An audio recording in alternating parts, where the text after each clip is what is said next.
Alors bonjour, Suzy Baudouin, coach d'affaires exécutives et votre animatrice pour les capsules classe affaires. Alors pour le mois d'octobre, j'ai le plaisir de recevoir Stéphane Rompré, président de Bora Life, ainsi que Marco Boulet, président de Les Portes du Manoir, deux entreprises, deux entrepreneurs hyper dynamiques dans l'industrie du bois. Stéphane Rompré, enchanté. Moi aussi. Je commence toujours mes capsules avec enchanté. Alors, je suis bien contente de vous avoir avec nous aujourd'hui pour cette capsule du mois d'octobre. Vous êtes le président fondateur de Bora Life.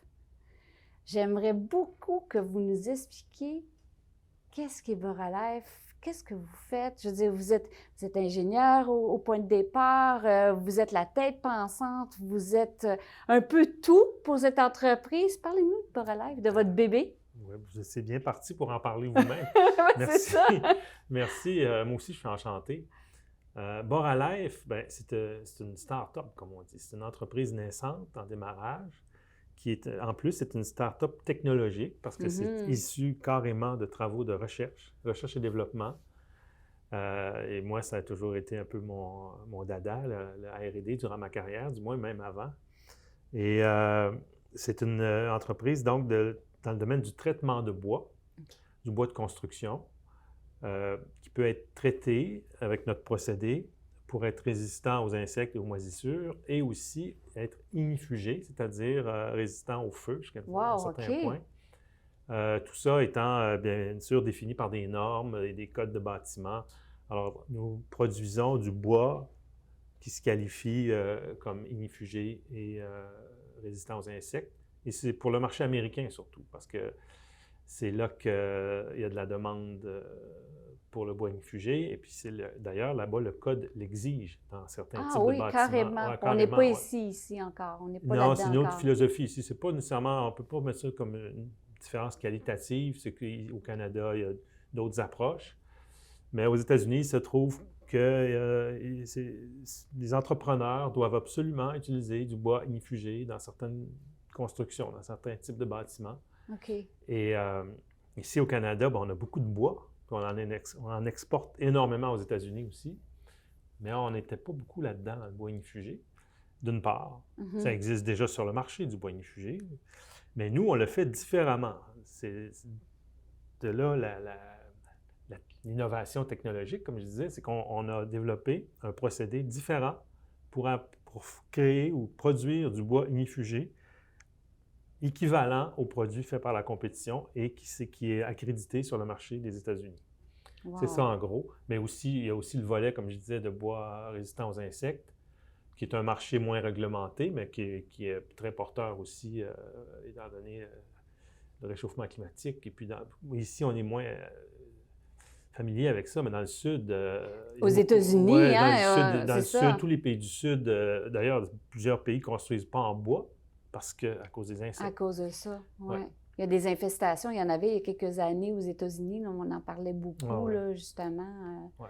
Donc, c'est un peu à ça. Donc, vous arrivez vraiment avec une solution concrète là, à des besoins et des défis très du marché. On est dans le concret. Vous êtes dans le concret. Oui. Mais là, je suis curieuse.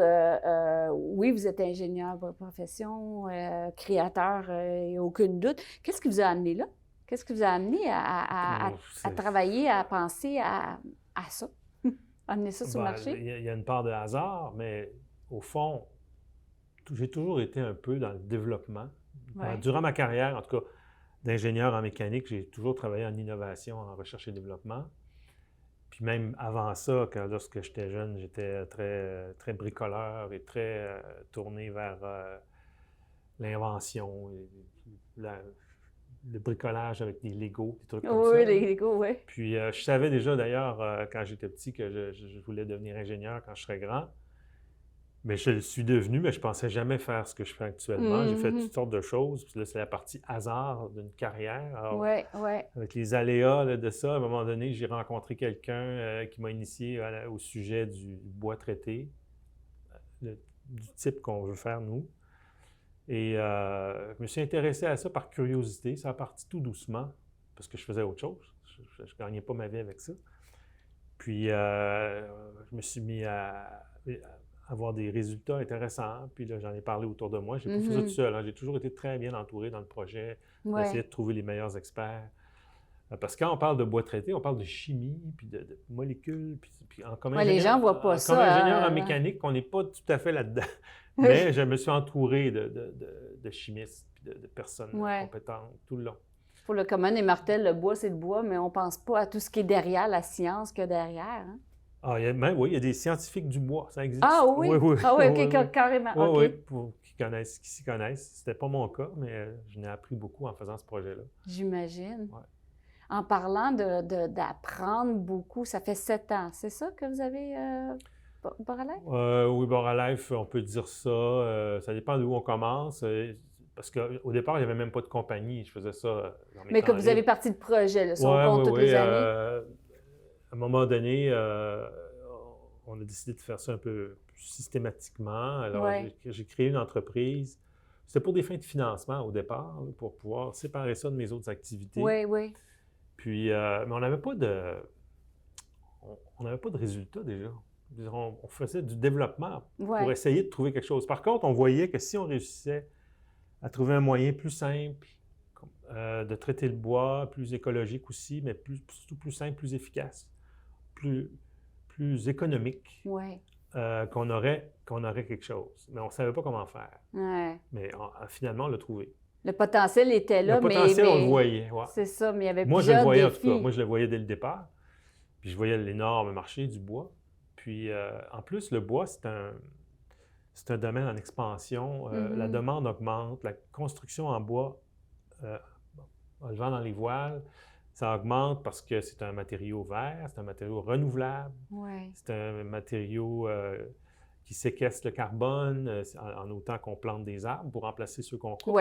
Mais ça a beaucoup d'avantages. Par contre, le bois a certains inconvénients. Puis quand on en parle aux gens, spontanément, ils pensent au feu dans les bâtiments en bois et les insectes. Alors nous, on vient pallier à ça en corrigeant un peu les inconvénients du bois pour dire le bois va être résistant aux insectes puis avoir une certaine résistance au feu, du moins selon le code. Et on le fait avec notre propre technologie, notre propre technique qui est brevetée. On a un brevet au Canada, un brevet aux États-Unis. Quand même. Alors... quand même. Bravo. C'est ça, Boraleif. Bravo. Puis j'imagine que ça ne s'est pas fait sans défi. Parce que remplir, tu sais, pallier à un défi de l'industrie, des gens en ce moment, c'est une chose, mais on a, à titre d'entrepreneur, on a nos propres défis à travers ça. Qu'est-ce que vous diriez qui ont été certains de vos défis dans votre parcours d'entrepreneur? Ce n'est que des défis. Ce n'est que des défis. C'est sûr qu'il y a des défis techniques, on s'attend à ça, mais là, ça, c'est pour le technicien ou l'ingénieur, c'est les défis techniques. Mais quand tu deviens entrepreneur, c'est d'autres défis. Le principal défi, c'est le financement. Tout le long d'un projet comme ça, parce que là, on parle de plusieurs années, tu n'as pas de vente. Non, parce que tu es en recherche et développement. Tu ne fais que dépenser, investir. Et il faut trouver l'argent pour faire ça, parce qu'on non seulement on a des dépenses de projet, mais aussi il faut vivre un peu.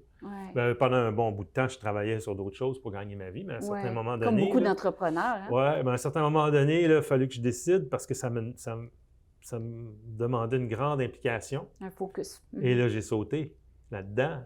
J'ai lâché ce que je faisais. Puis c'était un risque. Et vous avez bien fait à l'œil. Ça va très, très bien. Qu'est-ce que vous diriez en parlant de défis, que vous voyez comme les défis qui s'en viennent pour l'industrie en général ou pour vos partenaires? Bien, comme je disais tout à l'heure, le bois est un matériau de plus en plus en demande pour la construction. C'est dans l'air, c'est dans l'époque, puis c'est une bonne chose.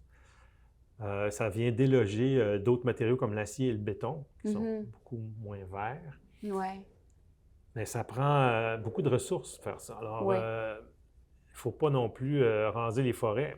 Et il faut gérer les forêts de façon éco-responsable. Aussi, ça se fait, ça peut se faire très bien. Alors, c'est la demande, c'est l'offre et la demande. Il va y avoir beaucoup de demandes, puis peut-être pas assez d'offres de bois. Il peut manquer de bois, autrement dit.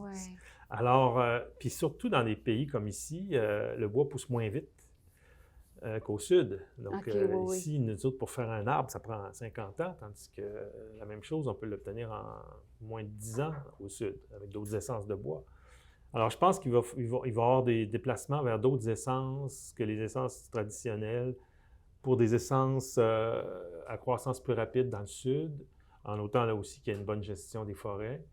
Puis ça va demander une adaptation. Nous, on a déjà commencé à penser à ça. Alors, notre procédé, on l'a vérifié avec des bois tropicaux, puis avec d'autres plantes qui poussent dans le sud. Donc, vous êtes déjà là-dessus, là. On est déjà là-dessus, au moins au niveau, au moins en pensée. Au moins en Mais pensée. aussi on a fait C'est des tests. constant, hein, la recherche et le développement. Ouais. On n'arrête jamais, on n'arrête Non. jamais. Ouais. Un gars comme moi, en tout cas. Ouais, c'est ça. Puis d'ailleurs, il faut que j'arrête un peu. Parce que c'est aussi, il faut se consacrer à la business aussi, puis à vendre du bois, puis à faire fonctionner Oui, parce les que pour affaires. un On est créatif, rendu là. Oui. pour un créatif, je dirais, c'est souvent le plus gros défi, c'est d'arrêter de créer parce qu'on a trop de plaisir. Puis les idées arrivent tellement vite, il y a tellement d'idées sans arrêt. Qu'est-ce que vous aimeriez, le temps file, là, puis on arrive à notre dernière question. Qu'est-ce que vous aimeriez qu'on se rappelle de vous? Quelle trace vous aimeriez laisser à titre de président fondateur de Boraleif, mais aussi dans l'industrie pour les générations à venir? Quelle trace vous aimeriez laisser? Je me pose pas souvent cette question-là, mais je suppose que la trace qui va rester, c'est que j'étais le fondateur de Boraleif. Oui. C'est aussi simple que ça, mais je travaille pas dans ce sens-là. Mais par rapport à ce que vous permettez de faire, toutes vos interventions, vos recherches? Ce qui va arriver, c'est qu'on va avoir démontré qu'on peut favoriser l'utilisation du bois encore plus en ayant des procédés de traitement plus efficaces, plus économiques, qui vont rendre le bois encore plus compétitif comme matériau. Oui. C'est un peu ça, la mission de Boraleif, puis la trace qui va rester. Super. Hey, merci. J'ai appris beaucoup aujourd'hui. Puis j'espère que vous avez appris aussi sur cette belle industrie et sur Boraleif. Merci beaucoup. De rien, ça me fait plaisir. Moi aussi. Marc Auboulet, enchanté. Enchanté. Ça me fait plaisir de vous recevoir aujourd'hui à l'émission Classe Affaires du mois d'octobre. Merci. Alors, on est très curieux, je suis très curieuse d'en connaître plus sur les Portes du Manoir, une entreprise dont vous êtes le président. Oui. Alors, je ne sais pas si vous pourriez nous en parler un peu. Oui, les Portes du Manoir, c'est une entreprise manufacturière dans les portes et boiseries. On a, avec les années, on a élargi ça dans toutes les sphères. Là. On a déjà même eu de la peinture, des choses comme ça. Puis on a élargi beaucoup la gamme de produits pour revenir à l'essentiel, porte, moulure, quincaillerie. Porte, moulure, quincaillerie. Oui. C'est une entreprise qui existe depuis quelques années quand même. Oui, depuis 1980, une entreprise familiale fondée par mon père et mon oncle au début des années 80. Puis c'était une entreprise qui était au départ leur deuxième emploi, qui est devenu leur gagne-pain principal. Puis avec les années, ça l'a grossi et puis ils nous ont emmenés là-dedans. Fait que vous avez été élevé là-dedans avec cette entreprise-là? Oui, tout à fait. On a travaillé là à partir de l'âge de 12 ans. On travaillait dans l'usine, on travaillait sur la livraison. À partir de là, après ça, dans les bureaux, tout en allant à l'école, faisant nos études. Moi et mon frère, on a travaillé là tout le temps, puis jusqu'à devenir les propriétaires de l'entreprise. OK, puis ça s'est fait quand, le passage? En 2006, les actionnaires, mon oncle, malheureusement, est tombé malade. OK. C'est avéré assez grave. Fait qu'on a fait l'acquisition de l'entreprise en 2006, moi et mon frère. Ah, Ouais. super.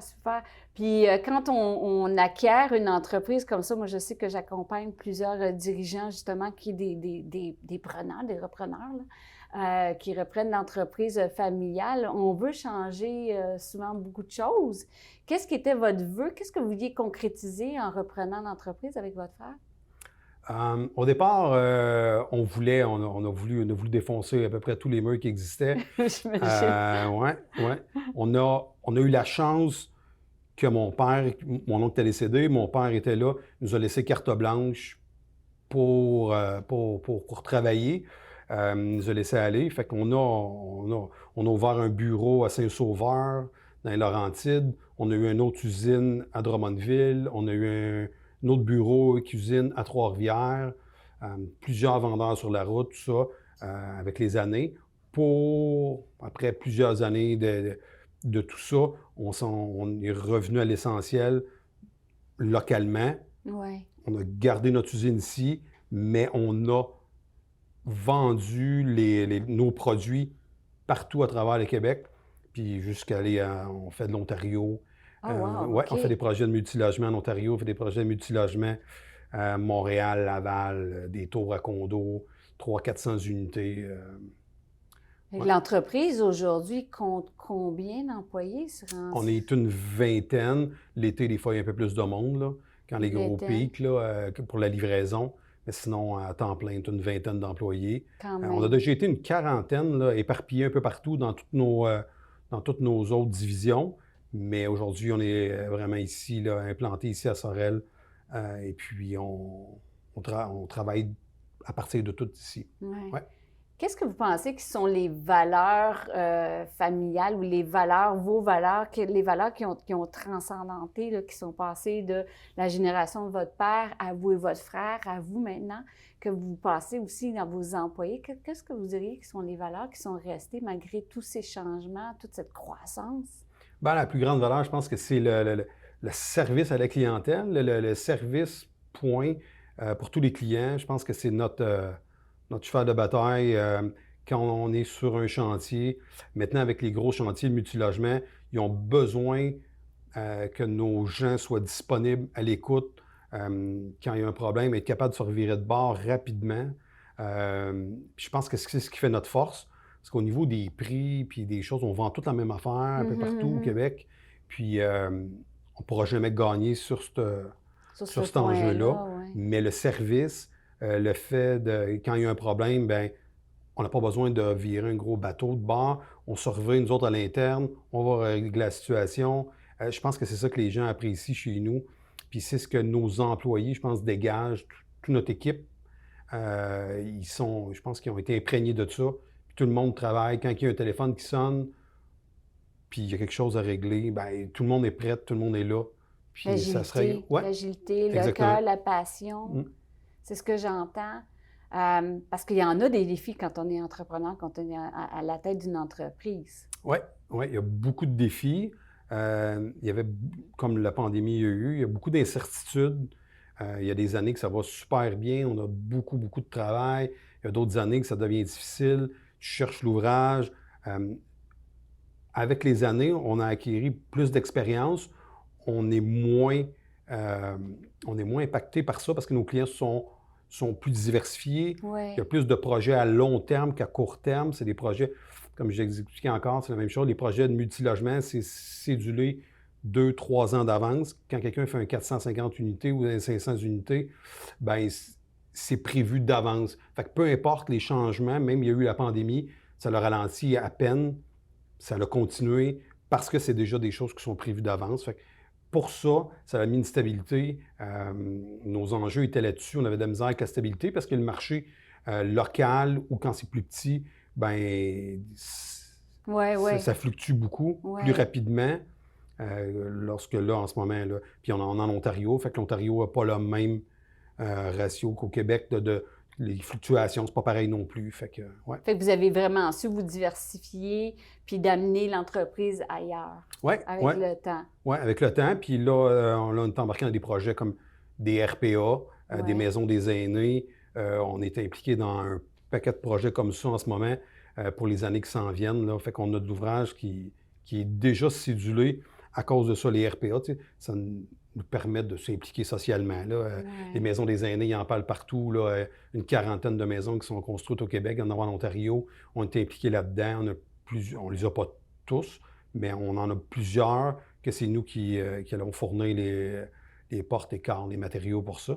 Fait que ça nous diversifie un peu que juste du unifamilial, rénovation. Ouais. Vous avez vraiment amené l'entreprise ailleurs. Votre papa doit être fier. Il est toujours impliqué Ouais, d'ailleurs à un ouais. certain point, Il jusqu'à un est certain là point. tous les jours au bureau, tous les gens qui passent au bureau, ils le voient 78 ans, en forme. Là, tous les matins, il rentre même le samedi. Quand même, hein? De par lui-même, là. C'est lui qui décide de On le traîne rentrer. pas, on le Non, traîne non, pas. du tout, du tout, du tout. On lui demande pas rien. Il est là, c'est notre plus fidèle employé là-dedans. Là, il est toujours, toujours, toujours là. Il est là pour nous aider. Puis il répond aux clients. Puis, Ouais. Ouais. Est-ce que c'est rassurant, justement, quand on a un papa comme ça qui est dans l'entreprise? Tu sais, il y a quand même beaucoup de défis à titre de dirigeant, mais aussi il y a des défis au niveau de l'industrie en général en ce moment. Oui, Ben, oui, comme oui. toujours. Mais... Oui, oui. Puis je pense qu'au niveau des employés, ça fait une différence de le voir qui est là, qui se lève à tous les matins, qui est présent, il manque jamais de journée, Un bel toujours de bonne exemple. humeur. Oui, c'est ça. Puis je pense que les gens, quand ils viennent chez nous, ils s'aperçoivent de ça, ils voient que l'esprit familial qu'on a chez nous. Puis je pense que ça inspire les autres. Puis Ouais. tu sais, j'ai des employés qui sont là depuis une quinzaine d'années, 15, 20 Oh, ans. wow, c'est très Ils sont là depuis familial. 2006. Là, depuis que je suis arrivé, là, c'est des gens qui sont rentrés en même temps que moi, à peu près, une nouvelle équipe qu'on a formée à mon arrivée, puis ils sont encore tous là. Puis je pense que le fait que mon père soit là encore, ça amène une dynamique. Puis cette valeur-là de Ouais. famille est très ancrée, là. Tout à fait. Oh, Ouais. wow. Je pense que c'est ce qui fait que les gens... ce qui est dur en ce moment, c'est la main-d'œuvre. Ouais. La main-d'œuvre, on finit par en trouver, mais c'est comme la première année est difficile. Jusqu'à temps que les gens s'imprègnent de l'entreprise, Ouais. tout ça, ça a l'air... tu sais, n'importe quel, je pense, n'importe quel employé qui rentre dans une nouvelle entreprise, c'est difficile de s'intégrer. Mais un coup qui est intégré, puis après ça, il reste pendant des années et des années. Là, je pense qu'ils sont bien. Est-ce que vous diriez que c'est pas mal le défi numéro un, ça, au niveau de la main-d'œuvre, pour l'industrie puis pour votre entreprise en particulier? Oui, bien, c'est un peu partout, je pense, là, Ouais. la pénurie de main-d'œuvre. Mais on a la chance d'avoir un noyau dur qui sont là depuis longtemps, comme je disais. Fait que ces gens-là, je pense que ça amène de la confiance aux nouveaux qui rentrent. Ouais. Parce qu'ils se disent, ah, ça fait 15 ans qu'il est là, fait que c'est 18 ans, 12 Ça doit ans être pas qu'il est là. pire. Ça doit être pas pire. pire. Comme je dis, c'est la partie, la première année là, qu'ils doivent passer au travers, apprendre comment le processus, comment ça roule. Puis un coup qu'ils sont imprégnés de l'entreprise, je pense qu'on peut faire un bon bout de chemin avec eux. Puis en même temps, ça amène aussi un niveau de confiance pour vos clients, on s'entend, Ouais. et vos partenaires d'affaires, parce que, bon, vous ne faites pas ça toute seule, là, vous avez beaucoup de partenariats à droite, à gauche. On arrive déjà un peu vers la fin, mais j'aimerais vous poser la fameuse question. Qu'est-ce que vous aimeriez laisser comme trace de votre règne à la tête de l'entreprise? Qu'est-ce que vous aimeriez laisser, léguer? Écoute, c'est difficile à répondre, là, mais ce que j'aimerais léguer, c'est une entreprise qui est viable, qui est en santé, qui a des belles valeurs, que les gens qui vont suivre. J'ai 3 enfants, je ne sais pas s'il y en a qui vont vouloir embarquer, mais ma plus vieille travaille déjà justement avec son grand-père au comptoir, service à la clientèle. Si on peut y inculquer ça, d'être là, d'être présente, de travailler. Je pense que c'était nous, ce que j'ai été élevé, c'est d'être présent. On est des personnes très tenaces, on est travaillants, on est très... je pense qu'on est rendu... Avec l'âge, la patience, la résilience, puis on laisse beaucoup de chance, on donne beaucoup d'opportunités à plein de gens chez nous de venir travailler. Peu importe leur situation, on leur donne beaucoup de chance, puis j'espère que l'autre génération ou les autres qui vont être qui fassent ça aussi, donner un peu de chance pour tout le monde qui ont des parcours faciles dans la vie. Puis des fois, tu sais, j'en ai des exemples chez nous, là, des gens qui c'était pas facile, qui avaient eu un emploi stable, puis qui ont réussi à faire leur vie chez nous. Je trouve que c'est une belle réussite, puis si la prochaine génération ou les prochains qui vont être là, s'ils peuvent faire la même chose, je pense que des fois, c'est le fun à voir. Marco, je trouve que c'est un très, très beau, heureux mélange de belles valeurs familiales qui sont extrêmement ancrées. Ça se sent, ça se voit, ça s'entend. Et aussi, en même temps, bien, La bébête que vous êtes, qui aime beaucoup faire des changements, puis je pense que vous êtes un adepte de vitesse, hein? Oui, beaucoup. Beaucoup. Fait que ça explique peut-être les multiples projets sans arrêt Ouais. de toujours aller Ouais. chercher à faire quelque chose d'autre, c'est Oui, ça? ouais. On est toujours à l'affût de nouvelles choses, nouvelles tendances, nouveaux projets. Ça, c'est un peu l'essence de notre vie, là, on carbure un peu à ça chez nous. Mais ouais, la vitesse, là, c'est quelque chose qu'on aime. Toute Fait ma que vous allez famille. continuer à développer à toute vitesse comme vous faites en ce moment. Là, vous êtes un peu partout dans Ouais. le Québec, les multilogements et j'en passe des très gros projets. Là. Vous me Ouais. parliez hors micro de Ouais. gros projets. Oui, des beaux projets au centre-ville, à Montréal, Laval, Ottawa. Vraiment des projets qu'on n'aurait pas pensé, des 45, 50 étages. C'est vraiment des projets qu'on n'aurait jamais pensé un jour être là. Puis maintenant, on est là, puis on est reconnu maintenant dans notre milieu pour ça, puis d'être un bon partenaire pour eux. Bravo. Bravo. Merci. Je vous souhaite une belle continuité, puis merci d'avoir écouté cette capsule avec Marco, président des Portes du Manoir. J'espère que vous avez aimé notre capsule du mois d'octobre, puis je vous dis à très, très bientôt.